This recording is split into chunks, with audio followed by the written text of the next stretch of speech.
Bhagavad Gita, Chapter 1, Verse 2, Sagjay Uvach. Drishtva tu Pandvanikam Vyudhang Duryodhanastada. Acharyam उपसद्गम्य राजा वचनम ब्रवीत।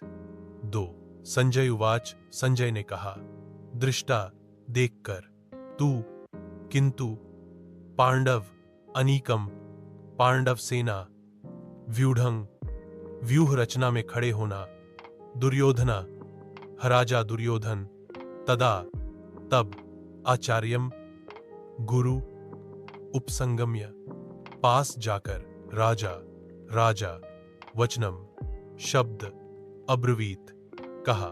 1 2 संजय ने कहा, हे राजन, पांडवों की सेना की व्यूहरचना का अवलोकन कर राजा दुर्योधन अपने गुरु द्रोणाचार्य के पास जाकर इस प्रकार बोले। धृतराष्ट्र इस बात की पुष्टि करना चाहता था कि क्या उसके पुत्र अब भी युद्ध करने के उत्तरदायित्व का निर्वहन करेंगे। संजय धृतराष्ट्र के इस प्रश्न के तात्पर्य को समझ गया और उसने ऐसा कहकर कि पांडवों की सेना व्यूह रचना कर युद्ध करने को तैयार है, यह पुष्टि की कि युद्ध अवश्य होगा। फिर उसके पश्चात उसने वार्ता का विषय बदलते हुए यह बताया कि दुर्योधन क्या कर रहा था। धृतराष्ट्र का ज्येष्ठ पुत्र दुर्योधन निर्दयी और दुष्ट प्रवृत्ति का था।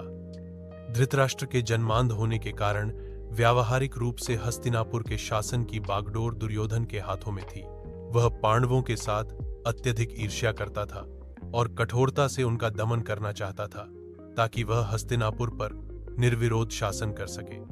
उसने यह कल्पना की थी कि पांडव कभी भी इतनी विशाल सेना एकत्रित नहीं कर सकते जो उसकी सेना का सामना कर सके, किंतु अपने आकलन के विपरीत पांडवों की विशाल सेना को देखकर दुर्योधन व्याकुल और हतोत्साहित हो गया।